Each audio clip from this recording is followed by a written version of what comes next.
নিঃশ্বাসে নাম তোমার লেখা আমার মনের ভেতরে, পুরো দুনিয়া জ্বালিয়ে দেব, করে বোঝার ঘাট তোমায় না পেলে।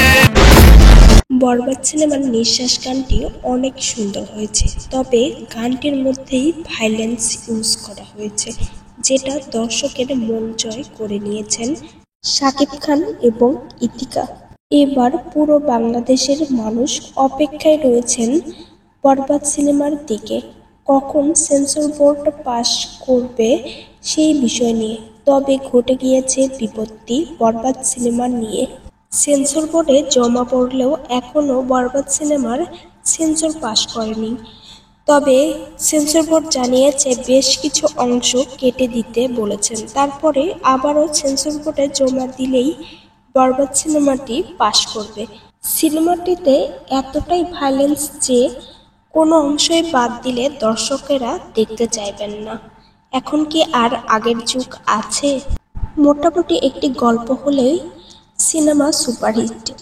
এরকম সিনেমা এখন আর দর্শক পছন্দ করেন না, কারণ হলিউড থেকে তামিল মুভি যত বেশি ভয়ঙ্কর এবং ভায়োলেন্স থাকবে ততটাই দর্শক পছন্দ করবেন।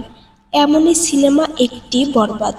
যারা মুভি লাভার্স তারা পুরো দুনিয়ার মানুষ অপেক্ষা করে আছে কখন বরবাদ সিনেমাটি মুক্তি পাবে এবং দেখবে।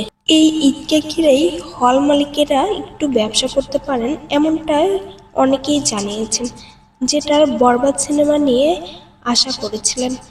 সেন্সর বোর্ডে তারা কি করছেন যে এত ভালো একটি সিনেমা কাট ছাঁট করে মুক্তি দিতে হবে?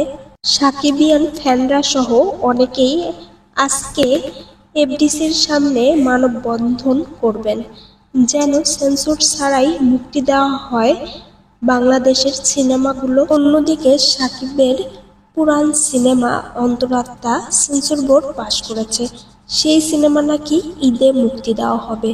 সেই কারণে অনেকাংশেই দর্শকেরা হতাশ হয়ে পড়েছেন। একমাত্র বর্তমানে শাকিব খানের সিনেমা দিয়েই হল মালিকেরা ব্যবসা করেন। তবে বরবাদ সিনেমা মুক্তি না পেলে সিনেমা হলে একেবারেই ভিড় জমবে না। অন্যদিকে মুক্তি পেয়েছে সেন্সর বোর্ডে অন্তরাত্মা, দাগি, জঙ্গলি, জিন 3, আরও বেশ কয়েকটি সিনেমা। আজকে সাকিবিয়ান ফ্যানরা মানববন্ধন করবেন এফডিসির সামনে। দেখা যাক মানববন্ধনে কি হয়। বিনোদন জগতে আপডেট পেতে আমাদের পাশেই থাকুন। ফেসবুক পেজটি ফলো দিয়ে ও ইউটিউব চ্যানেলটি সাবস্ক্রাইব করে লাইক, কমেন্ট, শেয়ার করতে ভুলবেন না প্রিয় ভিউয়ার্স।